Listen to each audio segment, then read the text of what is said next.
Namaskar. I would like to welcome you all to the first lecture of our MOOC course, The Basic Concepts of International Economics. The purpose of this lecture is to acquaint with you regarding the concepts which are related to international economics. Because before we discussing the theories and other issues related to international economics, it is necessary that we should have a basic concept of international economics. Now, in this lecture, basically, we start with the definition from different perspectives, such as from macroeconomic perspective, from microeconomic perspective, from policy perspective, and historically what international economics is all about. Then, what we will do, we will try to explain what is interregional and international trade. Now, how international trade is different from interregional trade?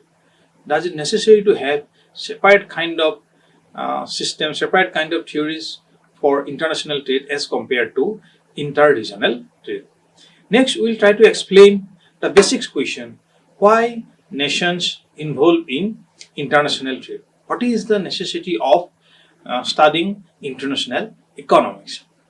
Next, we'll try to explain some of the basic concepts which are frequently used explaining any concepts related to international trade, such as the concept of absolute advantage, the concept of comparative advantage. Then we will try to see whether another important concepts in international economics, that is trade barriers, then balance of payment. Then we'll try to explain the how globalization has changed the whole concept of international trade, how globalization has an impact on nature and volume of international trade, and then we conclude. Now, in ordinary language, or you can say for a common people, what economics is all about? Economics is basically the discipline which teaches us how to use scarce resources in most productive way so that we have an optimal output. So if we try to explain in international economics in that sense, so international economics is, we can explain it as, international economics is that part of study of economics which deals with the issue of adjustment between scarce resources and ends in a more specific way. So generally what happens in a closed economic system, that is within a nation, there may be severe constraint upon the optimization of production and welfare. So that is why there is a need to have an international exchange of goods and services.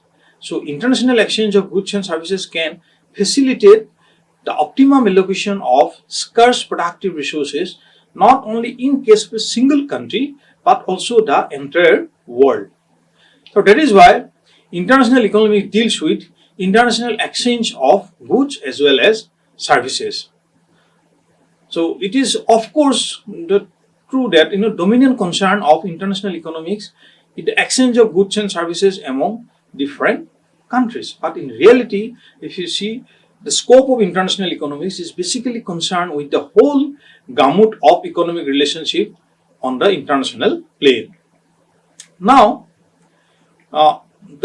we can give the definition of international economics from different perspectives. For example, microeconomic perspective, from macroeconomic perspective, from policy and institutional perspective, and we can also give the historical definition of international economics. Now, if you see historically what international economics is all about. So historically, international economics explore the evolution of global trade system, financial integration, and economic cooperation between nations. So this perspective, the historical perspective, it is examines how historical events like industrial revolution and globalization have influenced the current economic structure. Now, we can also give the definition of international economics from macroeconomic perspective.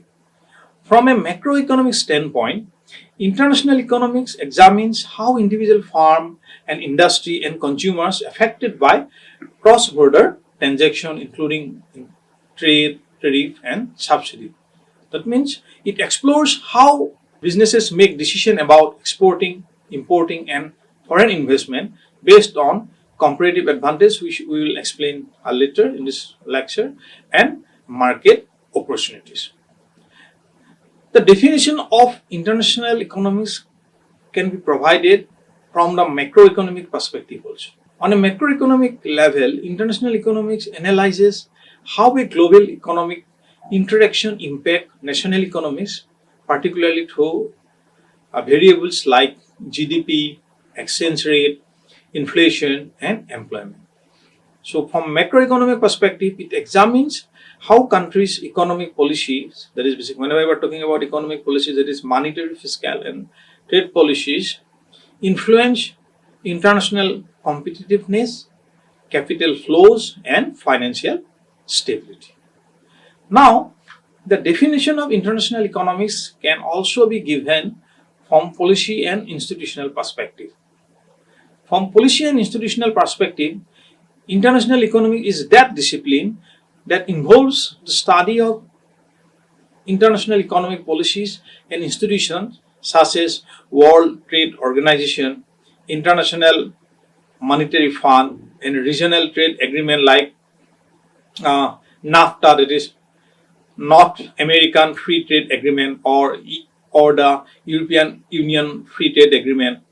So that is why it looks like, international economics from policy and institutional perspective, it looks like how these bodies shape the rules and framework that govern the global economic activities and resolve trade disputes.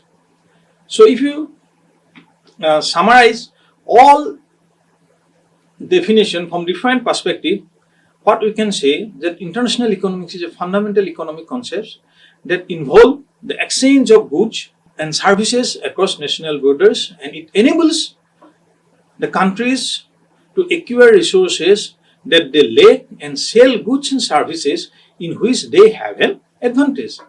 So that is why by fostering economic interdependence, international economics enhances the global economy and contributes to global development.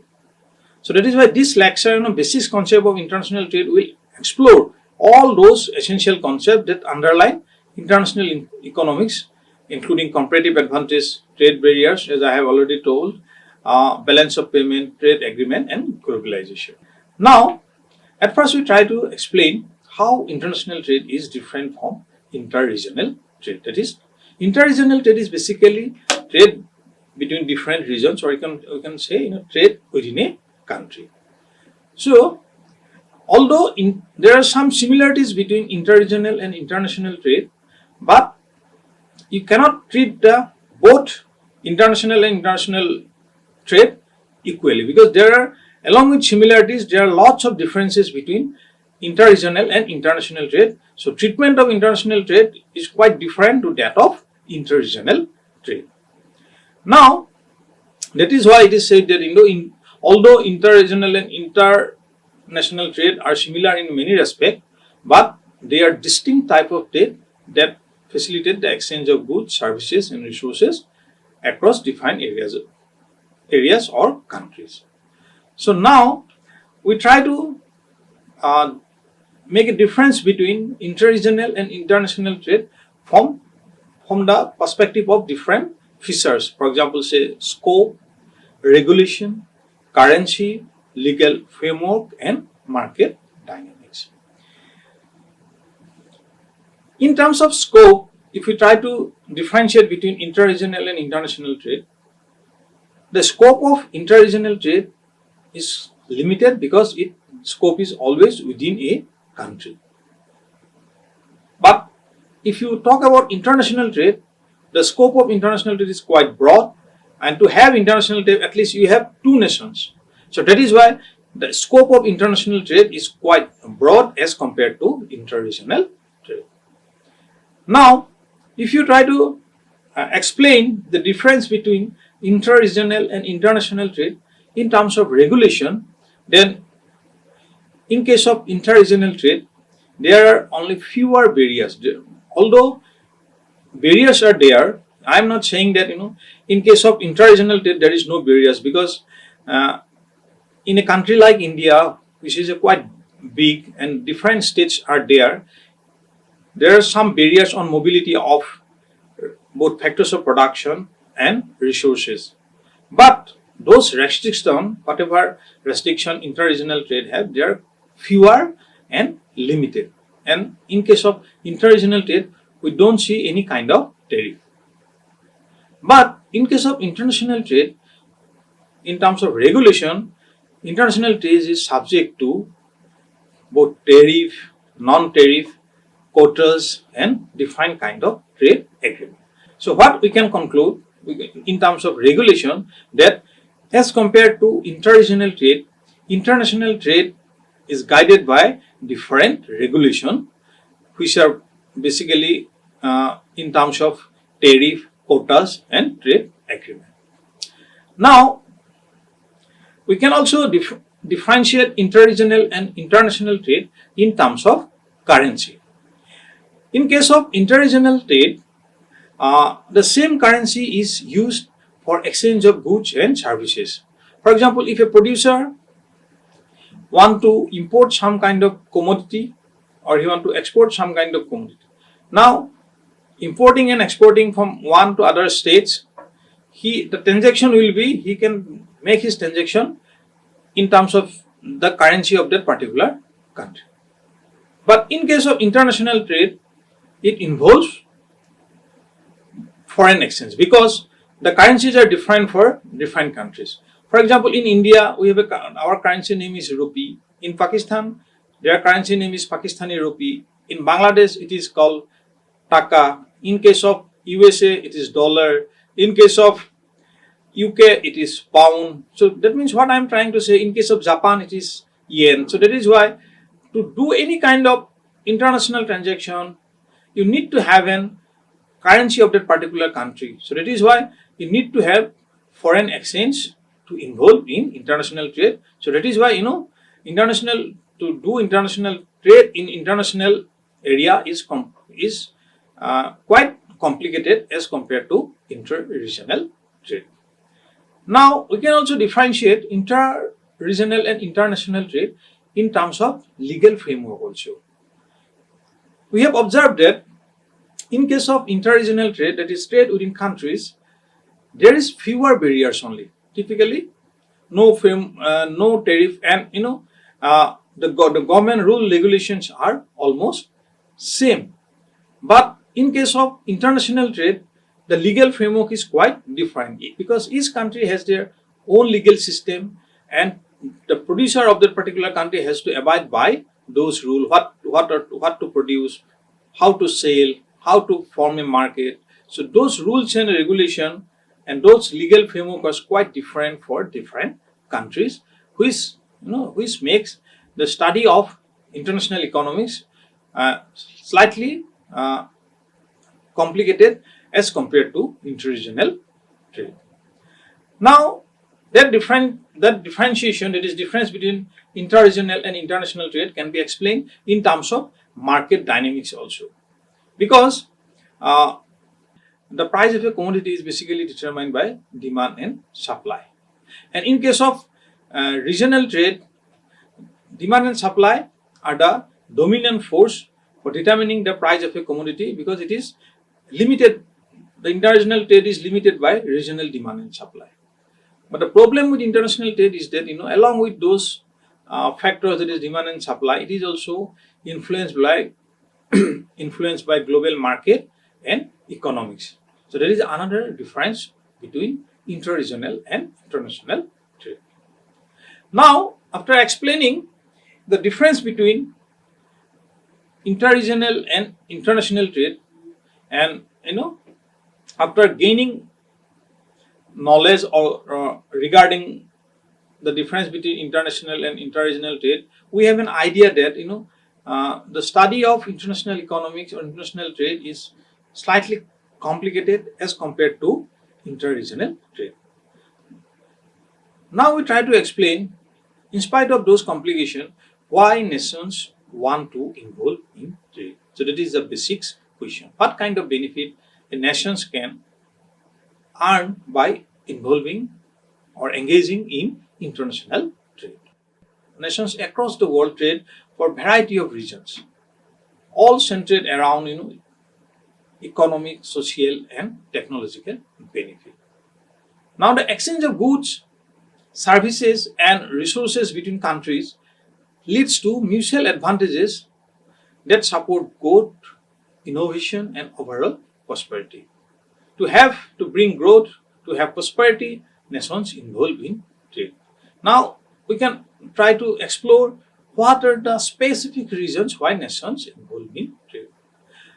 One of the most important reasons is the access of scarce resources, because it generally happens that nations, all the nations in the world, if you take the example of say few nations, you observe that some of the nations are abundant in some resources, but they feel the problem of scarcity of some other resources.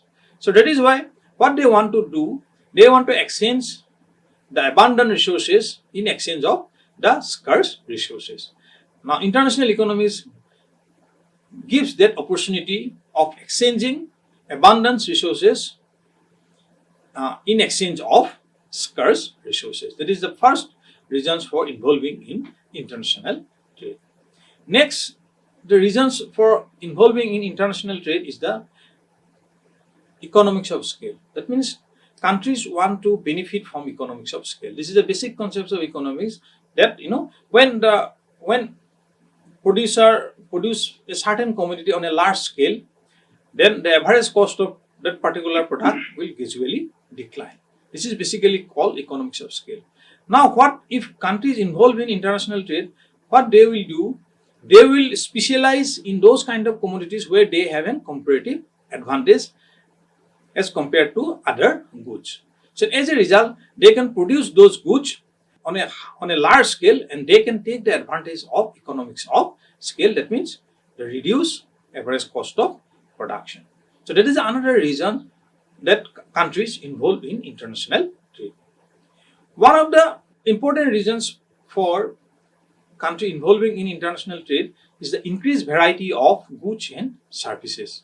International economics gives the opportunity to countries or the citizens of the countries to access the variety of goods and services, because it is not possible for any country to produce all kinds of goods within the country. So that is why what they can do, they can export their production to other countries in exchange of some other goods, and they can take the opportunity of accessing different goods and services. So this is another reasons for engaging in international trade. Now, engaging in international trade also helps the countries in promoting innovation and technological transfers. So international trade gives the countries the opportunity to import sophisticated technology and increase efficiency. There is another reasons for involving international trade.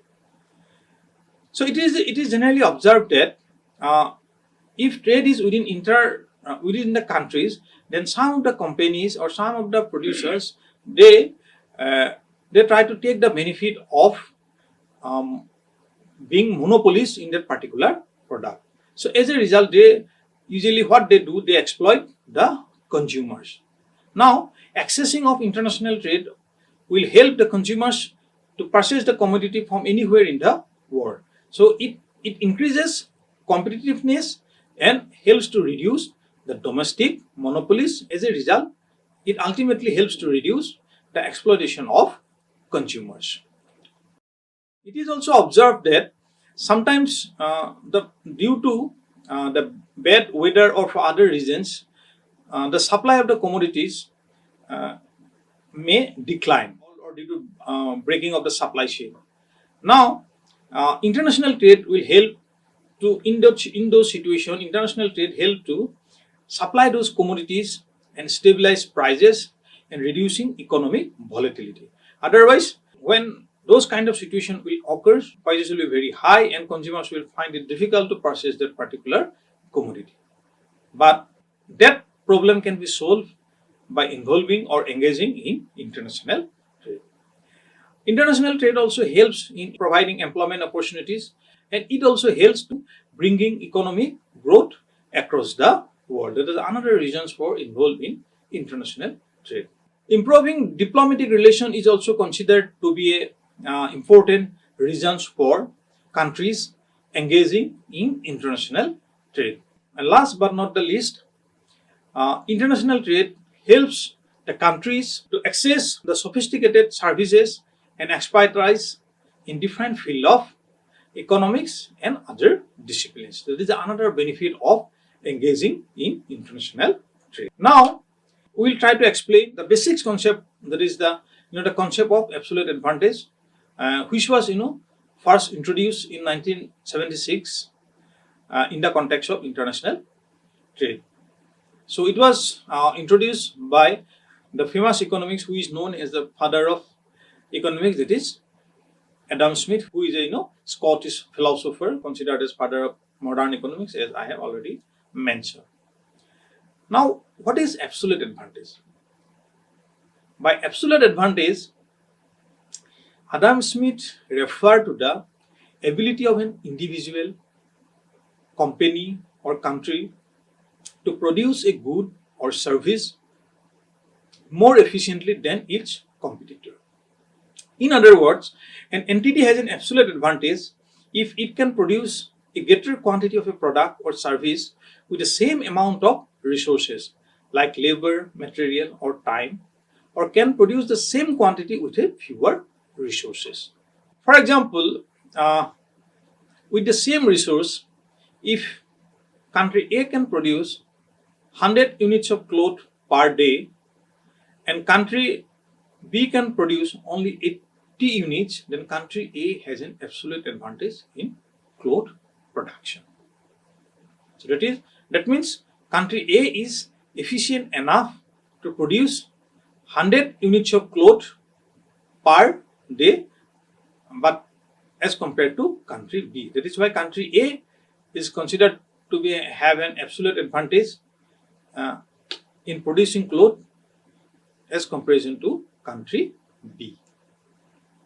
Now, this concept is considered to be fundamental in economics because it supports the idea of specialization in trade. If each country focuses on producing the goods in which it has an absolute advantage, they can trade with others and all countries can enjoy a higher total output and greater variety of. But the problem with absolute advantage is that in international economics, there may be situation where suppose there are two country A and country B, there are two commodities, say commodity X and commodity Y, and country A has absolute advantage in both the commodities, that is commodity X and commodity Y. Then whether international trade will occur or not. So to explaining those kind of situation where a country have absolute advantage in both the commodities as compared to the other country, then we have to use the concept of comparative advantage, because absolute advantage differs from comparative advantage, which considers not just the productivity of producing one good over another, but also opportunity cost. The comparative advantage shows why trade can be beneficial even one country has, I have given one example, one country has an absolute advantage in all the goods. Now we'll try to explain what is comparative advantage. Comparative advantage, a concept, is basically developed by economics David Ricardo in the 19th century. Comparative advantage suggested a country should specialize in producing goods in which it has a lower opportunity cost than the other countries. So opportunity cost, what does opportunity cost mean? Opportunity cost refers to the potential benefit lost when one alternative is chosen over another. So, for example, consider two countries, country A and country B. If country A can produce both wheat and cars, but has a lower opportunity cost in wheat production than car production, it should focus on wheat production. So meanwhile, if country B can produce car at a lower opportunity cost than wheat, it should specialize in car. By trading wheat for car, both countries benefit and maximize their production potential. So this is how comparative advantage helps to both the countries to specialize in those products where they have a comparative advantage. Now, after explaining what is comparative advantage, another important concept which is frequently used while discussing any concepts related to international trade or any issues related to international trade is the trade barriers. Despite the benefit of free trade, we all know that theories say that the free trade will offer different kind of benefit, but countries used to impose restriction on international trade, which is known as trade barriers. So what are those instruments with the help of which countries impose trade barriers? Trade barriers include tariff, quotas, and non-tariff barriers like import licenses and other standards. So what is tariff? In this lecture, we just give the definition of tariff. Tariffs are taxes imposed on imported goods, which make foreign products more expensive compared to domestic products. Quotas limit the quantity of a particular good that can be imported, preventing an oversupply of foreign goods and might harm local industries. What is non-tariff barriers? Non-tariff barriers include standards and regulations such as safety or environmental requirement that product must meet to sold within a country. Now, this kind of measures, tariff, non-tariff, or quotas, although they protect domestic industries and job, they can also lead to trade wars where countries impose retaliatory tariff on each other goods, leading to reduced international trade and higher cost for consumers. Now, after discussing the trade barriers, we will discuss about another important concept in international economics, that is trade agreement. Usually what happens to have a diplomatic relation or to increase international trade, some countries involved in some kind of agreements. So those kind of agreement may be in terms of two countries, which is basically we call bilateral. If it is more than two countries, it is called multilateral, and sometimes it is also called regional trade agreement. Now, what is bilateral agreement? Bilateral agreements are trade agreement between two countries, such as say US or India trade agreement, or India or Bangladesh, or US or UK. If they have some kind of agreement between these countries, they are called bilateral agreement. Now, sometimes the agreements are multilateral. In case of multilateral agreement, it involves multiple countries and include organizations like World Trade Organization, which sets goal for rules and to resolve trade disputes. Sometimes it happens that we observe some kind of regional trade agreement.